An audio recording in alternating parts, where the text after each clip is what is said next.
Hey everyone, you're listening to Nerd Boys Comic Blog. I'm Marco. And I'm Andrea. And today we're here to talk about Ready Player One. We went to an advanced screening this past week, and hopefully this video comes out the Thursday before Ready Player One comes out. We're going to have a lot of spoilers in this video, so if you want to keep listening to this video without being spoiled, we will have non-spoilers, but after a few minutes we're going to go into spoilers, and there will be timestamps in the description and the comments, so don't worry about that. But Andrea, what did you think about Ready Player One? My thoughts without trying to spoil anything for anybody?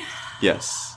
I love this movie. Yeah, I really dug it. I didn't think I was going to because a lot of advertising for it was like heavy on like just referencing stuff and being like, this is the 80s.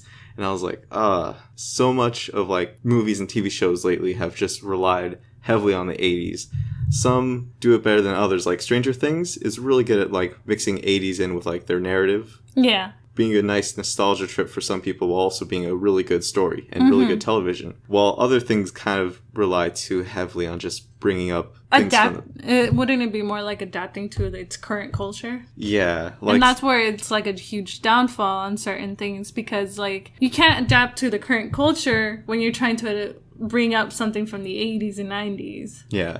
It's just surface level like remember this, but really like not capturing the spirit of it at all. Yeah. Like Stranger Things does this whole thing where it captures the excitement of an 80s adventure movie and also like the scary atmosphere of like an 80s horror movie. Yeah. It kind of blends those pretty well. While other things are like, remember Gremlins? Oh, yeah. Yeah. But Ready Player One it's directed by Steven Spielberg and you can kind of feel like this is a Spielberg movie. And he defined a lot of movies from like the 70s and 80s. Bring me up to pace. Like, what movies has Steven Spielberg done? Let's see. See, guys, I might be Marco's like wife and all, but like I still don't know a lot of movies. Oh, okay. And directors, writers, and stuff. Steven Spielberg. He's done a few small movies that you might know. Jaws, Jurassic Park, Indiana Jones. Oh, Indiana Jones. Yeah, Close Encounters of the Third Kind. A lot of things you like, but you just never pay attention to the credits. I don't pay attention to well, maybe I do pay attention to names, but I am terrible at remembering names. Yes. Like, I can remember numbers and like a whole bunch of other stuff, but names are just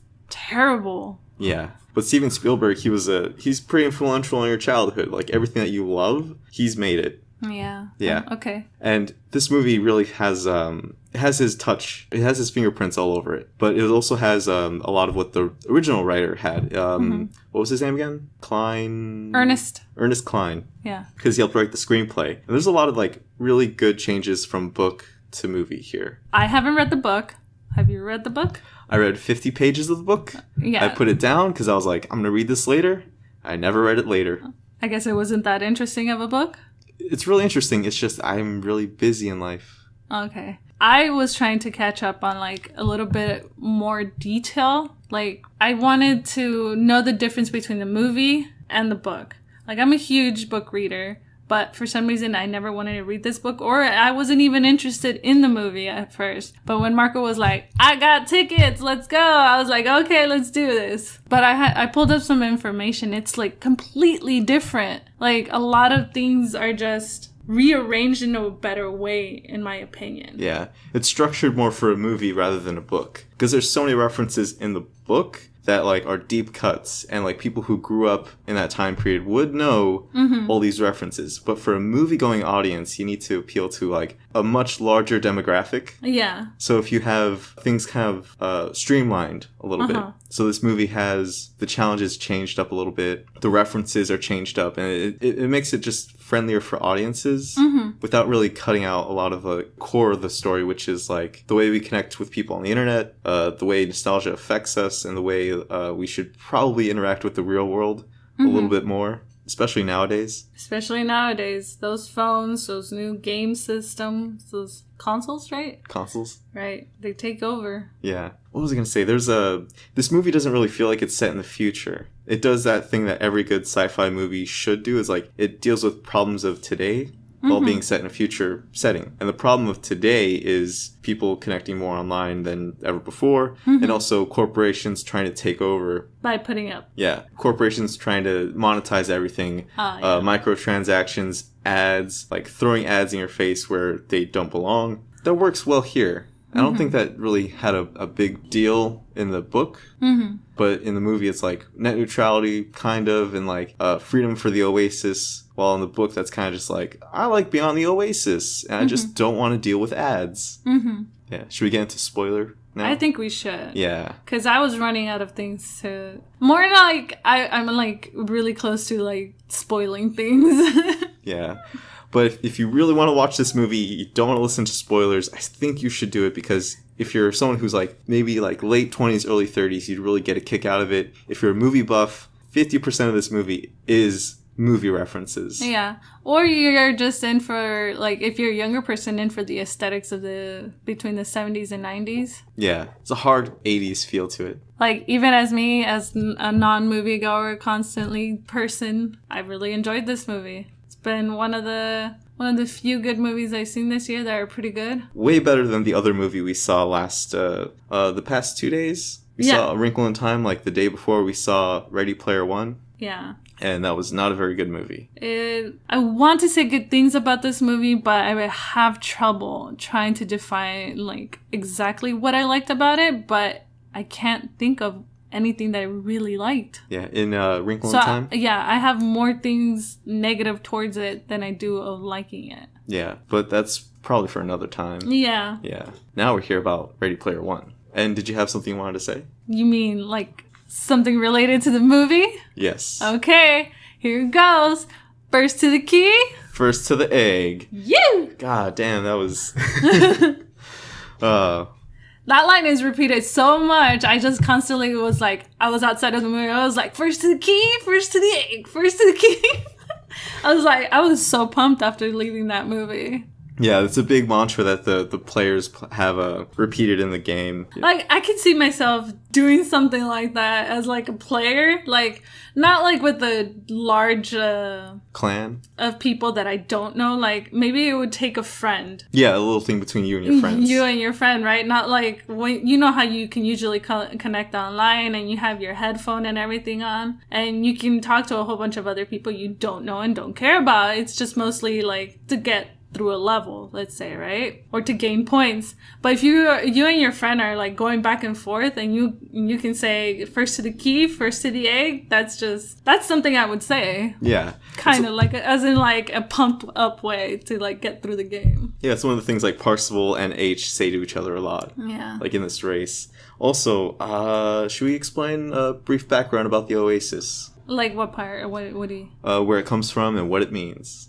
What it comes from. I think you have a better explanation, because I could just be like, I'm gonna compare it to Sword Art Online and Summer Wars, and they just put it together. Yeah, it's kind of like that, except James Halliday, he's this massively brilliant inventor who creates this massive online MMO kind of virtual reality setup called the Oasis, and you can do anything there. And it's pretty much like most of America and like most of the world log into the Oasis just to escape how shitty the present day is. And this is like 2045. Mm-hmm. So a lot of things are shittier. It seems like a lot of the world's problems have just been compounding over time. I feel like it's like, you know, when you watch WALL-E? Yeah. And like people just abandoned Earth, like gave up on it, and they just started leaving garbage, so they left. And in this, it's like they just started compiling all their troubles and like started ignoring it because of the Oasis. The Oasis. Like that's a much more like beautiful thing to look at than your actual real life. I think the book has a much more dystopian feeling, while the movie has like, the world's really messed up, but it's not any more messed up than present day. Yeah. Kind of, a little bit. Even though there seems to be a lot of overpopulation, at least in Columbus, Ohio. And the movie doesn't really touch on like a lot of the bad stuff. It really deals with corporate stuff. Mm-hmm. And how that's bad. We should try not to have microtransactions. The Oasis is this thing that everyone loves, and it's valued at $500 billion. Uh-huh. And when James Halliday dies, he passes away, he sends a message to all the players in the Oasis that he'll give away his entire fortune to whoever finds the Easter egg hidden in the game. And he's fascinated with this idea of Easter eggs, and he really just wants a player who loves the Oasis to be the one to find it, to own it, so that the corporations can't take over. And for like the past 5 years, a bunch of players have been trying constantly to get it. No one has.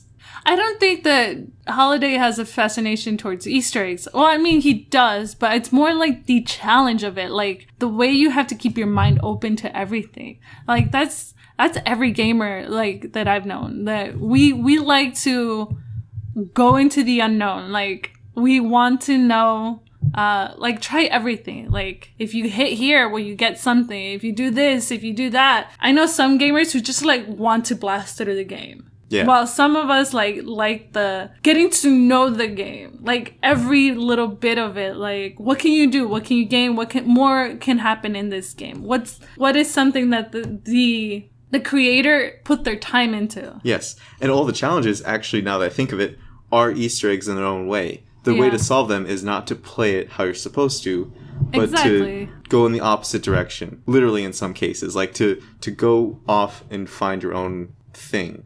Yeah, like, while some other people are, like, completely, like, trying to get to, like, level 90, even though, like, the level of the game is, like, what, level 20? Just so you can blast through it. That's what most gamers do nowadays. But Percival had, like, the neat idea of being like, yo, I'm gonna still go at this even though I'm, like, level 17. Yeah. But in a very different way. Yeah. His way of approaching it is to actually, study Halliday, because a lot of people studied Halliday back in the day, but they kind of gave up 5 years in. No one's really trying to find the Easter egg, or no one's really trying to find clues anymore. Yeah, except for the few that call themselves the Gunters. Yeah. There's not that many Gunters left anymore, and the Sixers are really, like, taking over trying to find the keys. Uh-huh.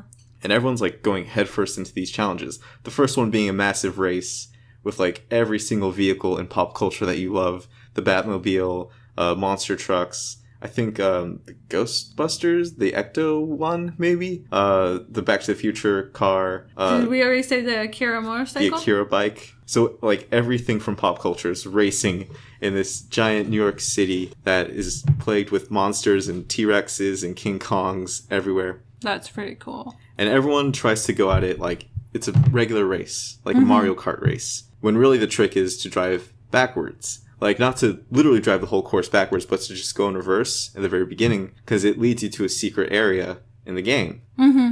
And this is kind of continued throughout each challenge. You have to find the secret area rather than trying to go head forward into all these challenges. Like the second one, it's all about The Shining. Mm-hmm. It's a literal recreation of the hotel from The Shining, the Overlook Hotel. I think I've seen The Shining when I was younger, or, like, I tried to probably black out most of it because I'm horrified with, like, horror movies. But I think, for me, I'm more of a visual person rather than, like, the story in a way. Like, I like the story, but I like seeing, like, how you can put everything at an angle, like, from what angle you're going to see it from, what's the visual for it, and why would you do it? Yeah. And it was nice. It was beautiful. It was like it was really well done. Yeah, The Shining is one of Kubrick's best films. Yeah. And this whole setup, Steven Spielberg, he kind of, like, did this really great job of recreating the Overlook Hotel and having the players re-experience a lot of the terror in the movie. There's a character named H who who is a real scaredy cat, and, like, to go through literally living through The Shining, it was pretty fun seeing that character be like, oh my god, I've never seen this movie, is it scary? And then, like, they see the little girls, like, oh, little girls, do you know how I can get out of here? And then the elevator with the blood, and then, like, the naked woman in the room 237. That character had a rough time. Oh boy. Yeah. I felt the pain for H. Yeah. But it was one of the most exciting parts of the movie, just seeing, like... That's the most exciting part for you. Yeah. But I want to explain how the most exciting part for me was the beginning. Like, just going through that, like you as a viewer, you were, like, pretend yourself you are in that race. It was amazing. Like, I felt the rush. I was like, I'm gonna crash! That probably helped it because we were watching in IMAX. Yeah. Like, the biggest possible way you could see this movie. It was really cool. I like action. And it has to be well done action. Not like some, I don't know, what movie can I compare it to? Justice League? Yes, exactly. That was the one in my head, but I didn't know if I should compare it to that one. This one was really well done. Yeah. Like, like how they moved the camera, the CGI was beautiful and everything. That one was my favorite. The first trial was my favorite. It was like the first time they go through the race, it's really just bombastic and everything's exploding and blowing up. And then Parzival, who's like, he's just kind of just playing this time around to collect coins of like dead players. Yeah. And I thought it was really cool just the way he was driving / hovering the DeLorean around. Yeah. I mean, it must take a good gamer to like be able to collect and play at the same time. Yeah. Well, it's like playing Mario Kart. Like everyone's just dying, he's collecting their points. I know, but some of them are just like running by. They're like, I have to make it to the gate first. Yeah. Well, the Sixers, that's all they do. That's their entire job, just to try and play oh this my game. God. That just reminds me of like once Percival gets the second... No, it wasn't her. It was, him. It was Artemis. She's the first one to get the second trial done. And I thought it was funny when the Sixer with 101 in the industry, what's it called? IOI? IOI, the Initiative Something Industry. Innovative, right? Innovative online, something, I don't know. Yeah, something like that. And they sent their Sixers in and they're just like all freaking out. They're like, ah! It's just a massive warehouse full of like teenage players just screaming and like running around. Oh my God, it was amazing. I was like, oh, that would be me. Just like freaking out. And then of course the final challenge being like this well, it's not supposed to be massive, but it takes place on Planet Doom, which is like the big battle royale section for the Oasis. Like all these players battle for relics and artifacts, equipment, supplies, rare items, pretty much. Like, this is a place where you can, like, instantly just lose all your shit. Like, because once you lose all your, once you die, you lose all the swag and all the gear and equipment you picked up throughout playing the game. Which somehow equates to, like, real-world dollars to some people. So it's like, that's a really big deal to die in the game. Well, Planet Doom is, like, where the final game is, the final task, and it's an Atari setup. An Atari 2600 on, like, a little tube TV, pretty much. That's like the weirdest challenge right there. Like that being the last challenge. Even though in the book it wasn't the last challenge, it was the very first one, wasn't it? Well, no, to play Adventure, that's the last challenge. Okay, but they reference Adventure in the very beginning of the book. In the very beginning, Halliday is explaining what an Easter egg is, and he's like, it's an old programming thing. The very first Easter egg was in the game Adventure, and when the creator, there weren't credits for games back then, so the creator put his name as an Easter egg in the game. So he could put his stamp on this game pretty much. Yeah. There's this random abandoned like Atari setup in a giant fortress, and all these Sixer players like playing every Atari game ever. Would you compare it to the Fortress of Solitude? Kind of. Yeah, it was made out of ice, wasn't it? There's actually plenty of Superman references in this. Yeah. Like there's so many references that these kids spout out of their mouths. I'm just like, do you even know what you're saying? No, like, no, I know, but like the 80s. I know, but what I'm thinking of, like some kids nowadays, like they will say quotes that they don't even know, or wear T-shirts to things that they've never even seen. Yeah. But I think like these kids are genuinely. Well, they do it because they're studying Halliday. Yeah. They're studying all his interests. And in the book, there's this big boom of like 80s nostalgia because everyone's really fascinated with winning the game. And to win the game, you kind of had to go along with Halliday's challenges. So the 80s comes back in a big way in the book. And in the movie, it kind of just seems like, well, you can infer like, oh yeah, everyone became infatuated with the 80s again because of the challenges. Also, the Oasis is kind of like geared. Well, yeah, you have a lot of skins for characters who are from the 80s. So, yeah. Where was it going with this? Oh, yeah, the kids. Superman lines. But also the kids, like the teenagers in this movie are really in love with everything 80s. And it kind of reminds me of like when your parent or when your older sister or sibling shows you a movie or shows you like a TV show and like you get really into it. You get obsessed with it. It kind of had that feeling like all these kids are kids of today, kind of in a way. Yeah. Who didn't have firsthand experience with 80s, but have like a secondhand exposure from their parent or their older sibling, cousin, maybe even grandparent at this point. Like me, like I thought for reals, like, well, since I didn't know anything about the movie and the book, like I thought they were gonna make like a Castle Quest reference, and that was something I learned from my mom, like watching her play that game. Yeah, it was kind of funny. They never went for like a NES reference. They went straight to Atari, which was cool, but also I think because of movie rights. I think Universal is trying to do Nintendo stuff. So Warner Brothers had to be like, all right, what else is left? Atari. And then we have our DC characters. We have Mortal Kombat. We have all these things we could throw in there. And I thought it was funny. Like every DC character, every video game character who shows up, it's their most recent design.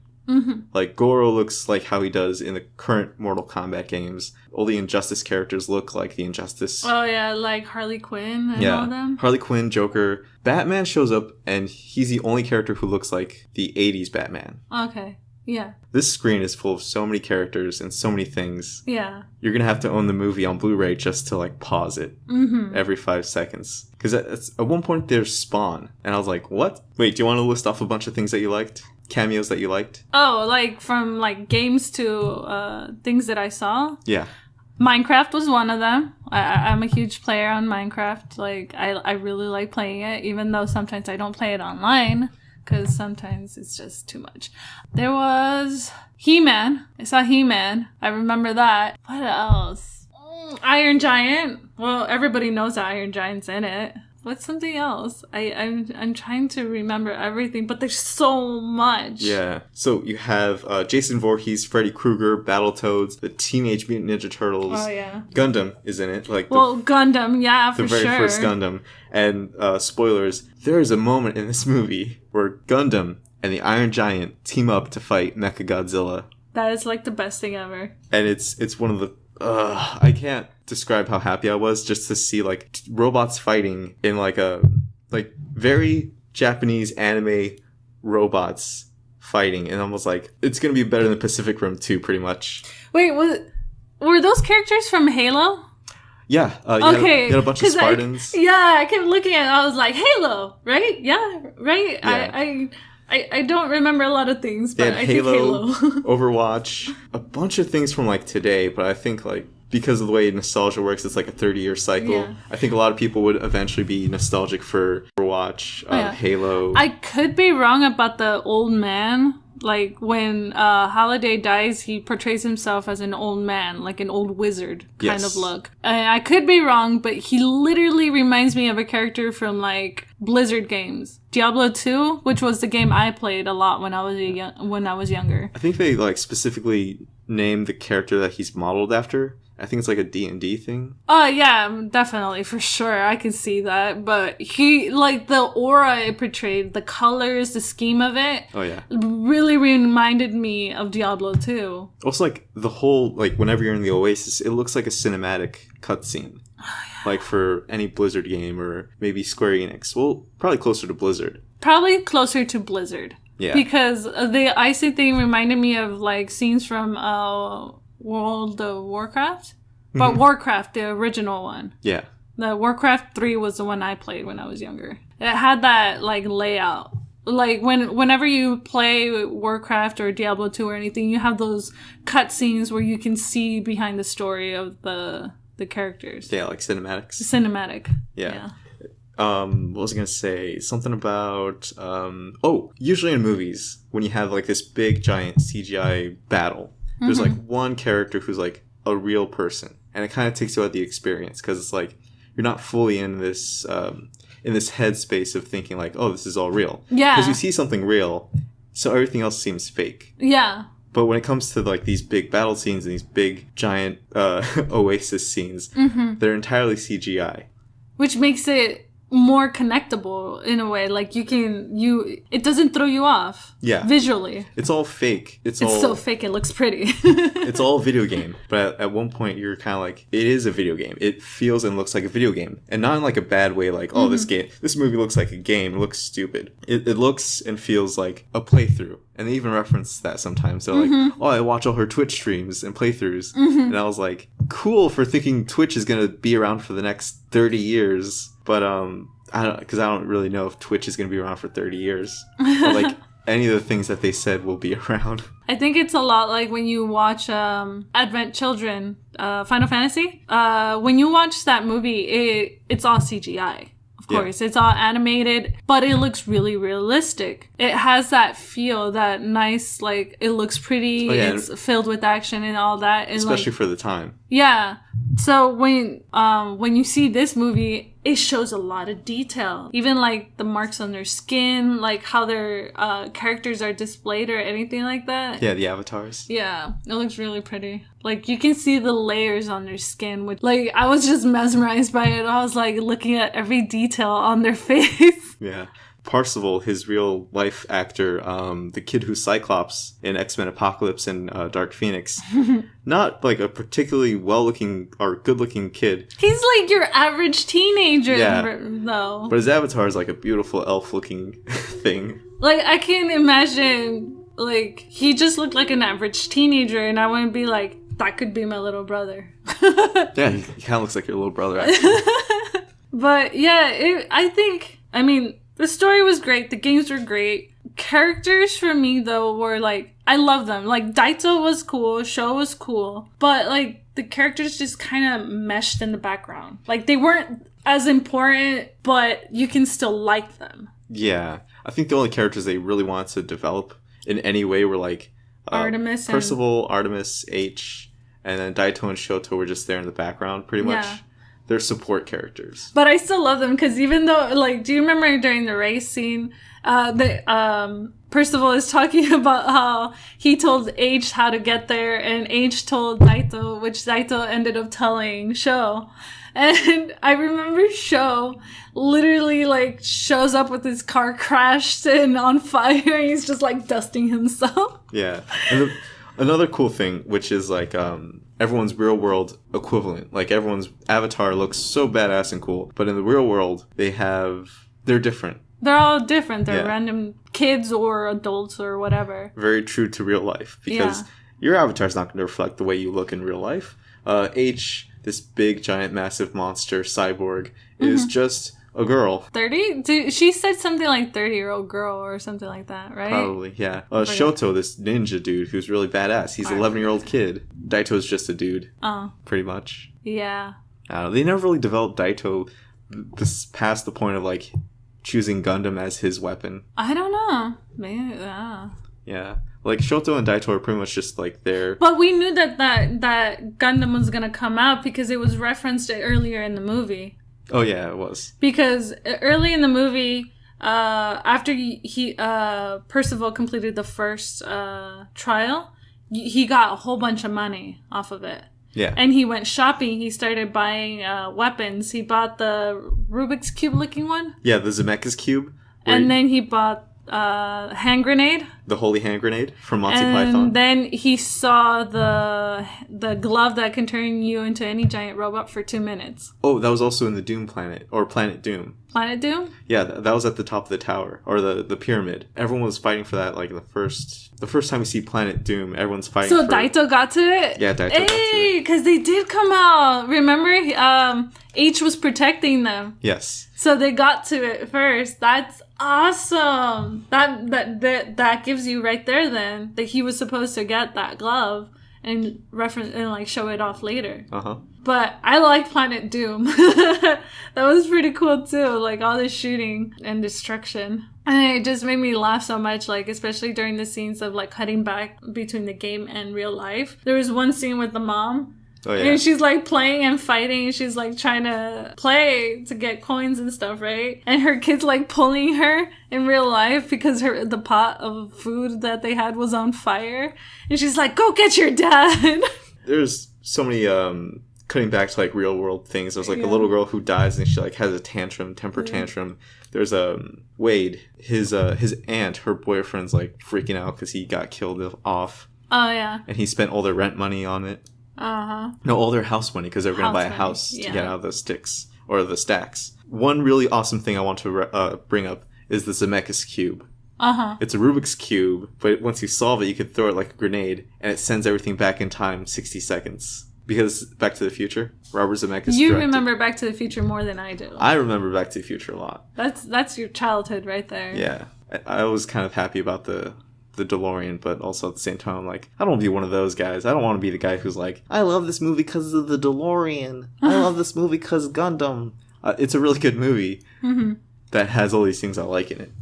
It also has my least favorite scene in it that Marco really, really, really likes. Chucky. Oh yeah, you're still traumatized. I am very traumatized by Chucky. Did not help my childhood right there. Yeah.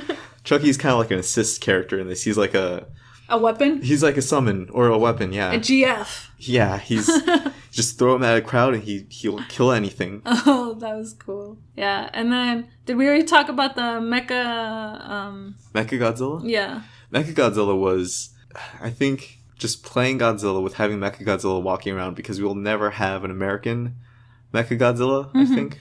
Because the current Godzilla movies made by Warner Brothers, they're not going to use Mechagodzilla. Yeah. And I don't think they'll ever have the guts to like make a live-action Gundam movie. Like, they might make a live-action Evangelion movie, but not Gundam. I thought they were. Or was that just a rumor of some sort? It's like test footage and a rumor and stuff like that. Oh, okay. But I think Spielberg had like the foresight to be like, we're never going to see this in a movie, so might as well make it a movie. So, because in the book it's Ultraman instead of Gundam. And he's like, well, does Warner Brothers own the rights to a movie version of Gundam? Throw it in there. They really played to a lot of the strengths of what Warner Brothers owned. Yeah, for sure. You know what I was kind of disappointed that they didn't show? Harry Potter? Yes! See, that's like one of my favorite Warner Brothers movies. That's one of the things I'm like, it was probably in there. We just didn't see it. Because like RoboCop was in there. I think Terminator was there. I think like a bunch of other things. Marvin the Martian. Oh, yeah. A bunch of characters we saw. Hello Kitty. But a bunch that we didn't notice because like Jason Voorhees was on the screen, so I didn't get to see this other character. Or Freddy Krueger was there, so I didn't get to see like this other reference. I literally, my eyes were like going all over the place to see if I could spot something. Yeah. But during the time that you're looking all over the place, you miss a lot of things.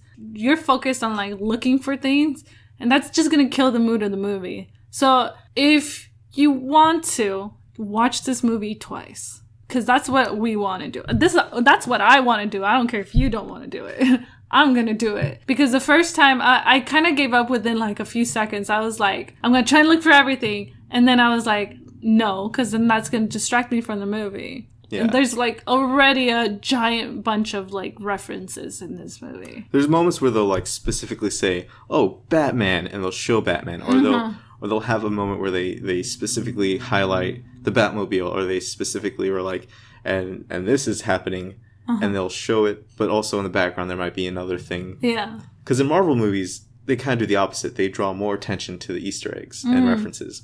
Well, in this, there's so many on the screen at the same time.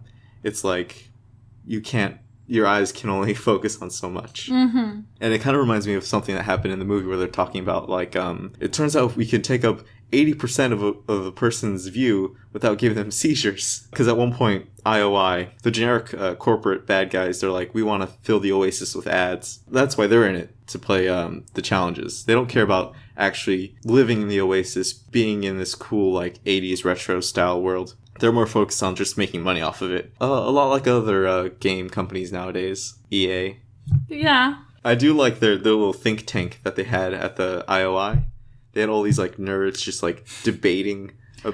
I can imagine you just like wanting to work there. Yes. Because they have even though you're working for the bad. Yeah, even though you're working for the bad guys, like it's a bunch of nerds who are like, well, this Atari game from 18 blah, blah, blah. That's a bad thing.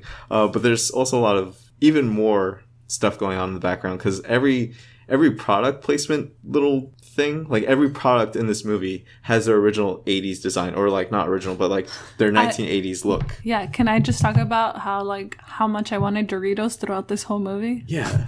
Like Doritos is like, that's another gamer thing. Like Doritos is like connected to games now, like through product placement, advertising, and like just cross-brand promotion. Yeah. Everyone associates Doritos and Mountain Dew with games. So I was like, there might have been Mountain Dew in the movie, but Doritos was like always in the background. And that was one of the ones that had like all the old logo. Yeah, but Pizza Hut too, because Pizza Hut in the 80s was had a lot of cross promotion with movies. Mm-hmm. So I was like, oh, that's cool.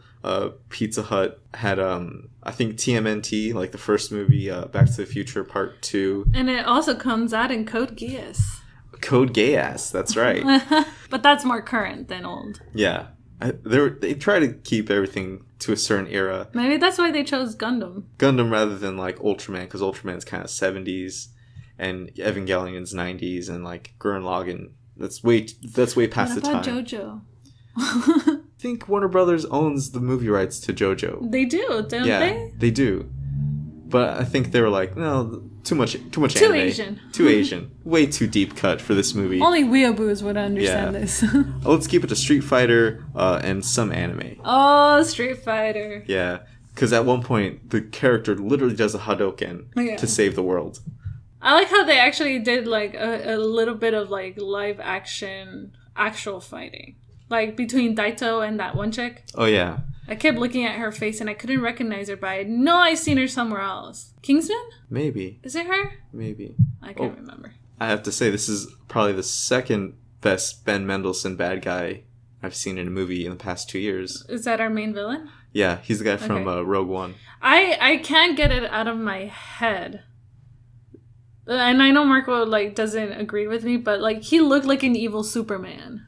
Yeah, his avatar was like generic businessman, but it does look like Clark Kent. Like he was like one of those weird old versions, or maybe evil Batman. I don't know. Yeah. He had that big upper body build, looked very stern, but had that nice like hair with the curl on it. So I was Yeah. like, evil Superman. And I like the change of the glow of the eyes. It would go from like blue to ultimate yellow. Yeah, I saw that too. Yeah. But also, like, if that wasn't a Superman reference, then there's another 2 Superman references in this movie. There's he's quoting Lex Luthor and being like, "Oh, some people read War and Peace thinking it's a simple adventure story, while and others can read the back of a chewing gum wrapper and find out the secrets of the universe." Mm-hmm. And also, he puts on a disguise to hide himself. Clark Kent. Yeah. Oh, that was one of my other favorite scenes when Artemis goes Yeah, with the chomp chomp with the alien. chest burster. Yeah. Yeah. Oh man. That was funny. Oh my god. I'm trying to think of other things that I like that I could bring out of this movie, but I can't. Well, Those were we brought up the holy hand grenade, right? There's also the nightclub. In the nightclub, there's a bunch of interesting couples put together. There was a Chun-Li and Blanca fighting, or not fighting, dancing together. Dancing? Like slow dancing though, like really yeah. close. And I was like, that's neat. That's funny. There's a bunch of. I like the song. Oh yeah. There's a They went Saturday Night Fever reference. Yeah. With John Travolta. Do you want to talk about TJ Miller being in this? Yeah, TJ Miller, a very divisive character, or a divisive comedian lately. Like, Damon loves TJ Miller, so he's gonna love this, but he plays this big, or his avatar looks like this big, like, Doom guy, or big, like, kind of like a boss in, like, a Diablo game. Yeah, I wasn't expecting, like, TJ Miller's voice coming out of this big guy. Yeah, I was expecting, like, a really dweeby voice, but, like, TJ Miller is a dweeby voice. Yeah, but like TJ Miller, I was like, oh, that's perfect because he sounds like your average online troll almost. Oh my god! So it's perfect. A guy who's been playing this MMO for years and has leveled up and has so much like special items. Probably only lives off of Doritos and Mountain Dew. Yeah, a dude who probably has a kink in his neck because he's always playing games. Funny. Yeah, it was a perfect casting to put TJ Miller as this like troll gamer. Yeah, like I actually really liked every single character, like every actor as their character. Like there was never a moment where I was just like, man, they should have chosen a better actor for this character. Yeah.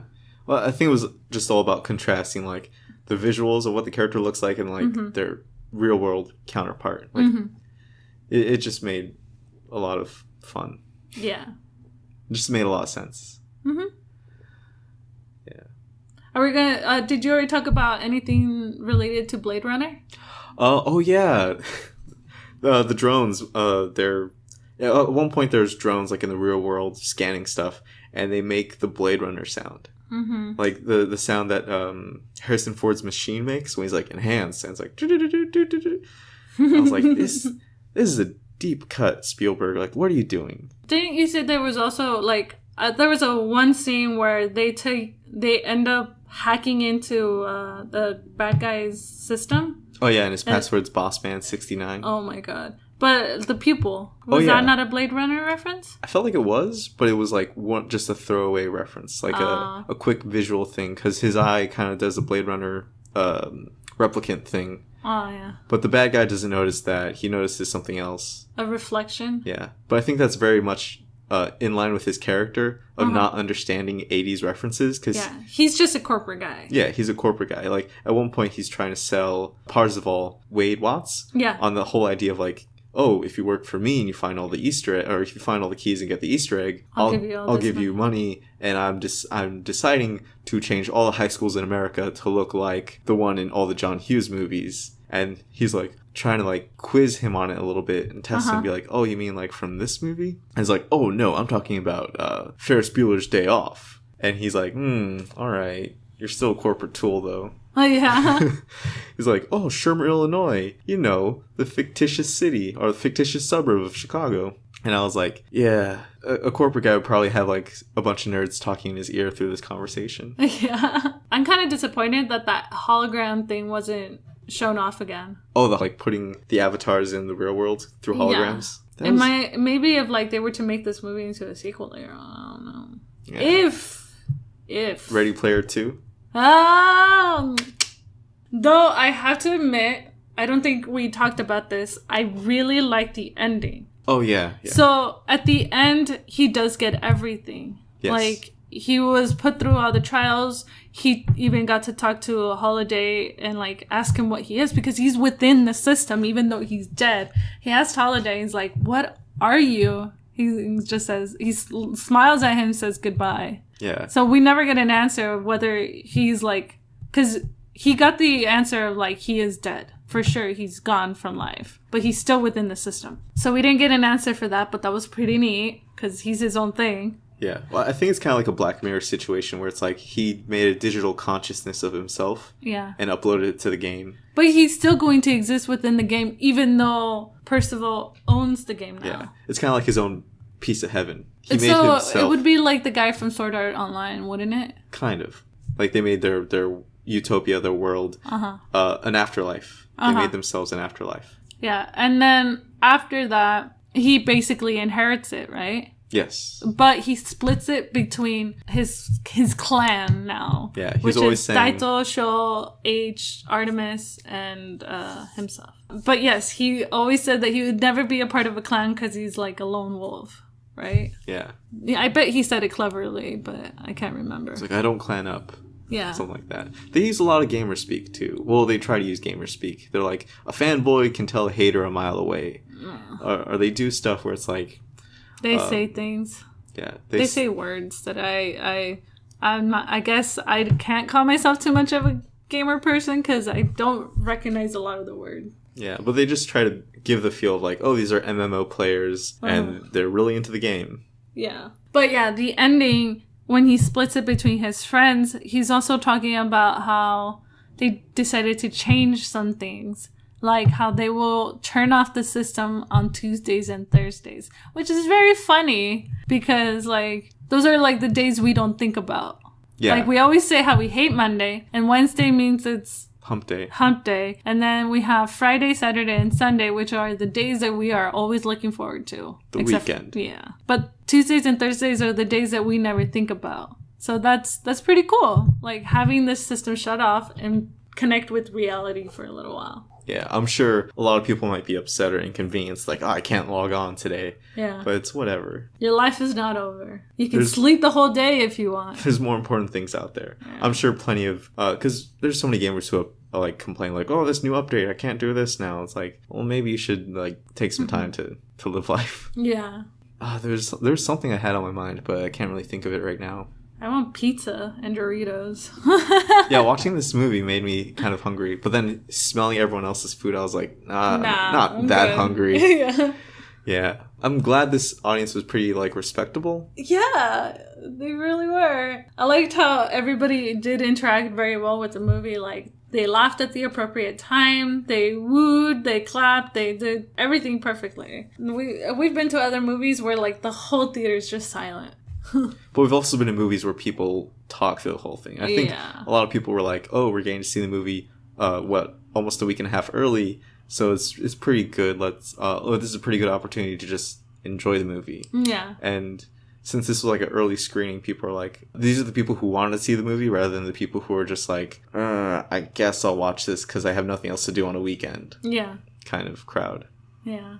Overall, I think it was really good. If Charles was here, he would probably say they put their foot in it. I'm going to give that rating. They put their foot in it. It was a really good send-up to not just the 80s, but all of pop culture from the past 40 years, like movies, TV shows, games in a big way. And I think if we never break the curse of like video game movies, this will be the closest thing to like the feel of playing like an MMO or the feel of playing like a racing game, a fighting game, a shooter, things like that. Yeah. I want to rate this movie very well, but there was one moment where I was seriously confused as to how he got over it so quickly. I'm going to give it like, how would you rate it? Is it 1 through 10 or 1 through 5? Let's do 5. 1 through 5. I would give it a 4. It could have been a 4.5, but there was a moment where Percival, Wade Watts, in real life, he was being distracted by the enemy, of course, when they were having the hologram conversation. And he's like, I kind of knew you were going to accept and I wanted you not to. We're just trying to locate you so we can blow you up. And at that moment, he's like, wait, I'm not even there. My aunt's there. So he goes, runs there. The whole thing explodes. He's like walking around like, oh, I don't know what to do with myself anymore. This is my fault. He gets kidnapped by the rebellion and he meets Artemis and it's like a whole thing there. And it's like, he literally just forgot that his aunt died. Yeah. That was the moment that I was like, this is weird. But I feel like it's going to be brought up later. And it was. Yeah. It's like, you killed my mom's sister. And it's like, that wasn't my aunt. That was my mom's sister. It was such a weird thing. But well, because he talks about it through the movie that his aunt has a shitty life. That he has to deal with these abusive boyfriends. Yeah. She pretty much just picks the worst men ever. Yeah. And she like threatened to kick him out. So I wouldn't even call that my aunt either. I'd be like, yeah, my mom's sister. Pretty much. I respect my mom more than my mom's sister, so I'm just going to call her mom's sister. Yeah. I think I have to give it a 4. It's really enjoyable. I think if you're really into like just fun theater experiences and fun movies in general, this is really what you want. Mm-hmm. And it's got a story there. It does. But it's really more about the experiences. Yes. It's really more about like throwing the characters in these big, vast worlds. Uh-huh. And if you're not really into that kind of thing, if you're like, I really like a hard-hitting story, you might still be interested in it because it's just, it doesn't feel like a mind-numbingly stupid movie. Mm-hmm. It's got stuff there, but it also has all these things that on the surface level seem tedious and seem like, oh, this is just a cash grab to get my attention. Like, this is just a bunch of 80s stuff to get my money. I don't know, a lot of people seem very cynical about the movie, but I think Ready Player One is not a bad cash grab, or not like a cheap attempt to get your money. It's like a genuine thing of like video game movies and video games and everything you love. Yeah, if that makes any sense. I can't really put this in. It's more of a feeling than something I could put into words. Really, like you'll know when you watch the movie. But I think that's gonna be it for our little discussion on Ready Player One. Yeah. For any new listeners, you can always leave a like, comment, share, and subscribe. Or if you're a returning listener, you can always leave a like and do all that great stuff too. I'm Marco. And I'm Andrea. And this is us from Nerd Boys Comic Blog signing off. Yeah. Peace.